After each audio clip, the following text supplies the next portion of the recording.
नमस्कार मंडळी, श्री स्वामी समर्थ. आजच्या व्हिडिओच्या माध्यमातून आपण आदित्य रानूबाईची कहाणी जाणून घेणार आहोत. ऐका आदित्य रानूबाई तुमची ही कहाणी. आटपाट नगर होतं. त्या नगरात एक ब्राह्मण राहत असे. तो दुर्व आणायला रानात जात होता.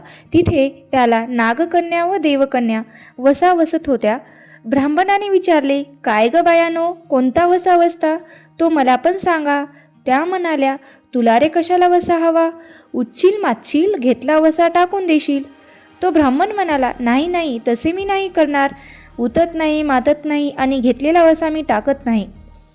काय वसा आहे तो मला पण सांगा. तेव्हा त्या म्हणाल्या, श्रावण मास म्हणजे आदित्यवारी मोन्या मुकाट्याने उठावे, सचिल स्नान करावे, अद्रोकक पाणी आणावे, विड्यांच्या पानावर रक्तचंदनाची रानूबाई काढावी, 6 रेगांचं मंडळ करावं, 6 सुतांचा तांतू करावा, त्याला 6 काठी द्याव्या, पानांचा विडा, फुलांचा झेला, दशगंधांचा धूप, गूळ, खोबऱ्याचा नैवेद्य दाखवावा, 6 मास चढावी, 6 मास पाळावी, माघी रथ सप्तमी संपूर्ण करावी.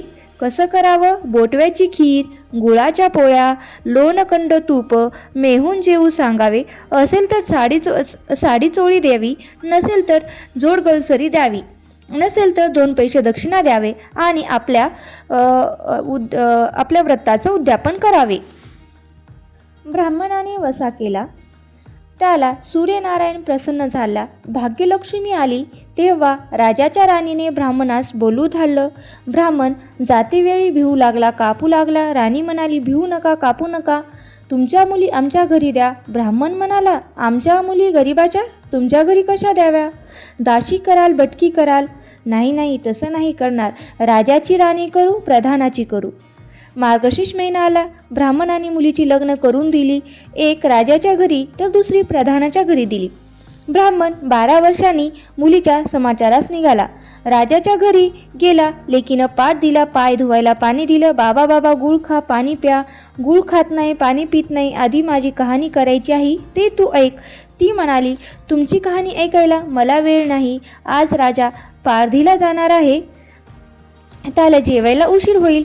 हे ऐकून त्याच्या मनात राग आला. तो तेथून निघाला. तो प्रधानाच्या घरी गेला. तसेच तिनेही बसायला पाठ दिला, पाय धुवायला पाणी दिले. बाबा बाबा, गुळ खा, पाणी प्या. गुळ खात नाही, पाणी पित नाही. आधी माझी कहाणी करायची आहे, ती तू ऐक. तुमची कहाणी नको ऐकू तर कोणाची ऐकू? घरात गेली. उतरंडीची 6 मोती आणली. आपली 3 आपण घेतली आणि 3 बापाच्या हातात दिली. त्याने मनोभावे कहाणी सांगितली. लेकीने ते चित्तभावे ऐकली. नंतर जेवून खाऊन बाप आपल्या घरी निघून गेला. बायकोने विचारले, मुलींचा समाचार कसा आहे? त्याने उत्तर दिले, जिने कहाणी ऐकली नाही ती दारिद्र्याने पिडली आहे, दुःखाने गांजली आहे. राजा मुलगावर निघून गेला. जिने कहाणी ऐकली ती भाग्याने नांदत आहे. इकडे जी दरिद्री झाली होती तिने आपल्या लेकाला सांगितले, मावशी घनघोर आनंदात आहे, तिकडे जाऊन तिने काही दिले तर घेऊन ये. पहिल्या आदित्यवारी पहिला मुलगा उठला. तळ्याच्या पायी उभा राहिला. अगं दाशींनो, तुम्ही दाशी कोणाच्या? आम्ही दाशी प्रधानाच्या. प्रधानाच्या राणीला जाऊन सांगा की तुमच्या बहिणीचा मुलगा आला आहे. दाशीने जाऊन सांगितले, तुमच्या बहिणीचा मुलगा आला आहे, फाटके नेसला आहे, तुटके पांघरला आहे, तळ्याच्या पायीला उभा आहे. परसदाराने घेऊन या. परसदाराने घेऊन आला. नाव माखू घातला, पितांबर नेसायला दिले, जेऊ खाऊ घातलं, कोहळा पोकरला, होन मोहरा भरल्या. जाताना कुठे ठेवू नको, विसरू नको, जपून घेऊन जा. तो वाटेने जाऊ लागला. तो सूर्यनारायण माळ्याच्या रूपाने आला. हातचा कोहळा काढून नेला. घरी गेला. आईने विचारलं, काय रे बाबा, मावशीने काय दिलं? त्याने सांगितलं, दैवाने दिले आणि कर्माने नेले. मावशीनं दिलं होतं पण सर्व ते गेलं. पुढे दुसऱ्या आदित्यवारी दुसरा मुलगा उठला. तळ्याच्या पाळी उभा राहिला. प्रधानाच्या दाशीकडून प्रधानाच्या राणीला निरोप पाठवला. प्रधानाच्या राणीने त्याला घरी नेऊन नाव माखू घातलं, जेऊ खाऊ घातलं, काठी पोकरून त्याला मोहरांनी भरून दिली. बाबा कुठे ठेवू नको, विसरू नको, जपून घरी घेऊन जा असे सांगितले. वाटेत सूर्यनारायण गुरख्याच्या रूपाने आले. हातची काठी काढून घेतली. घरी गेला. झालेली गोष्ट आई सांगितली. दैव दिले आणि ते सर्व कर्माने नेले. पुढे तिसऱ्या आदित्य रविवारी तिसरा मुलगा गेला. त्याला पहिल्यासारखेच घरी नेऊन नाऊ माकू घालून, नारळ पोखरून, होन मोहरांनी भरून दिलं. जाताना विहिरीच्या काठी नारळ ठेवून तो पाणी प्यावयास उतरला. तो नारळ गडगडून विहिरीत पडला. मुलगा घरी गेला. आई ग, मावशीनं दिलं, दैवानं दिलं, पण ते कर्मानं बुडवलं. चौथ्या आदित्यवारी चौथा मुलगा गेला. त्याला पण पहिल्यासारखं नाव मागू घातलं, जेऊ खाऊ घातलं. ध्येयाची शिदोरी होन मोहरा घालून बरोबर दिली. सूर्यनारायणचे घारीच्या रूपाने आले आणि हातची शिदोरी घेऊन गेले. तो घरी आला आणि आईने विचारलं, मावशीनं काय दिलं रे? काय ग मावशीनं दिलं, पण दैवानं ते सर्व नेलं. पाचव्या आदित्यवारी म्हणजे रविवारी आपण उठली. तळ्याच्या पाळी उभी राहिली. दाशींना तिचा निरोप तिच्या बहिणीला सांगितला. बहिणीने तिलाही परस्ताराने घरी नेली. नऊ माखू घातलं, पैठणी नेसायला दिली. प्रधानाची राणी आदित्यवारीची कहाणी करू लागली. काय वसावसतीस ग? बहीण म्हणाली, अगं पापीनी चांडाळणी बापाची कहाणी ऐकली नाहीस म्हणून तर तुला दारिद्र्य आलं. राजाच्या राणीने विचारले, याला काय उपाय करू? तेव्हा तिने वसा सांगितला. ती बहिणीच्या घरी राहिली. श्रावण मास आला. बहिणीने सांगितल्याप्रमाणे तिने सूर्यनारायणाची पूजा केली. इकडे राजाला भाग्य आले. राजानं बोलवू धाडलं, मावशी तुला छत्र आली, चांबर आली, पायीक आले, परवर आले. मला रे पापिनीला एवढे कुठले वैभव आले? बाहेर जाऊन दाराशी पाहते तो राजा बोलावू आला. तशी ती घरी जायला निघाली. एकमेकींना बहिणीने आहेर केले.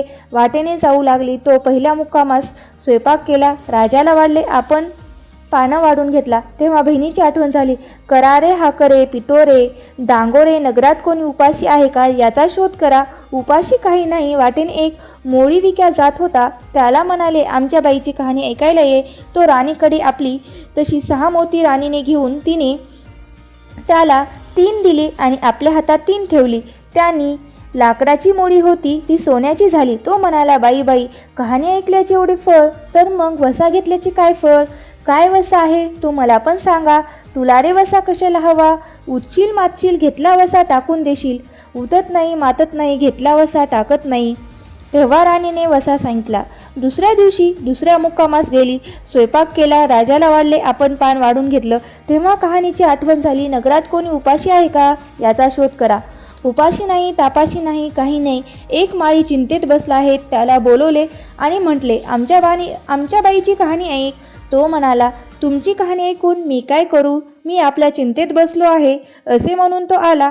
तशीच राणीने 6 मोती आणली. 3 त्याला दिली आणि 3 आपण घेतली. राणीने कहाणी सांगितली ती त्याने मनोभावे ऐकली. माळ्याचा मळा पिकू लागला. तो म्हणाला, बाई कहाणी ऐकल्याचे एवढे फळ, तर मग वसा घेतल्याचे काय फळ? काय तो वसा आहे तो मला पण सांगा. राणीने त्याला पण तो वसा सांगितला. तसेच पुढच्या 3ऱ्या मुक्कामास गेली. तिथं पण तिने स्वयंपाक वगैरे केला. नगरात कोणी उपाशी आहे का याचा शोध केला. उपाशी नाही, तापाशी नाही, काही नाही. एक म्हातारीचा एक मुलगा वनात गेला होता. एका डोहात बुडाला होता. एका सर्पाने त्याला खाल्लं होतं. तिला तो म्हणाला, आमच्या बाईची कहाणी ऐक. ती म्हणाली, कहाणी ऐकून मी काय करू? मी माझ्या मुलासाठी रडत आहे. बरं येते असे म्हणून ती आली. मग राणीने तिला कहाणी सांगितली. ती तिने चित्तभावे व मनोभावे ऐकली. तिचा मुलगा वनात गेलेला परत आला. डोहात बुडाला होता तोही आला. सर्पाने खाल्ला होता तोही आला. ती बाई म्हणाली, बाई कहाणी ऐकल्याचे एवढे फळ, मग वसा घेतल्याचे काय फळ? काय वसा आहे तो मला सांगा. मग राणीने तिलाही वसा सांगितला. पुढे 4थ्या मुक्कामास गेली. तिथं पण पहिल्यासारखेच केलं. कोणी उपाशी नाही, तापाशी नाही, काही नाही. काना डोळा मासाचा गोळा. त्याला हात नाही, पाय नाही असा एक मनुष्य रस्त्यावर पडला आहे. त्याच्या अंगावर तांब्याभर पाणी ओतले. पालता होता. त्याला सुवासा उताना केला. 6 मोती होते. त्यातले 3 मोती घेतले. 3 त्याच्या बेंबीवर ठेवली. राणीने कहाणी सांगितली ती त्याने मनोभावे ऐकली. त्याला हातपाय आले. देह दिव्य झाले. तो म्हणाला, बाई कहाणी ऐकल्याचे एवढे फळ, मग वसा घेतल्याचे काय फळ? काय वसा आहे तो मला पण सांगा. राणीने त्याला पण वसा सांगितला. 5व्या मुक्कामास घरी आले. स्वयंपाक केले. षडरस पक्वाने जेवायला केली. सूर्यनारायण जेवायला आले. भोजनास बसले. त्याला पहिल्या घासातच केस लागला. ते म्हणाले, अगं कोण्या पापिनीचा केस आहे? राजाच्या राणीला 12 वर्ष दारिद्र्य आलं होतं. तिने आदित्यवारी वळचणीखाली बसून केस विचारले होते. काळ चवाळ डोईचा केस, वळचणीची काडी, डाव्या खांद्यावरून वेशी बाहेर टाकून दे. राजाच्या राणीला सूर्यनारायणाचा कोप झाला. तसा तुम्हा आम्हा कोणाला होऊ नये. ब्राह्मण, मोळी विक्या, म्हातारीला इत्यादींना जसा सूर्यनारायण प्रसन्न झाला तसा तुम्हा आम्हाला होऊ. ही 7 उत्तराची कहाणी 5 उत्तरी सुफळ होऊ. श्री स्वामी समर्थ. जय जय स्वामी समर्थ. आजच्या कहाणी जर तुम्हाला आवडली असेल तर तुम्ही माझ्या व्हिडिओला नक्की एक लाईक करा, शेअर करा आणि माझ्या चॅनलवरती नवीन असाल तर सबस्क्राईब करायला विसरू नका. धन्यवाद.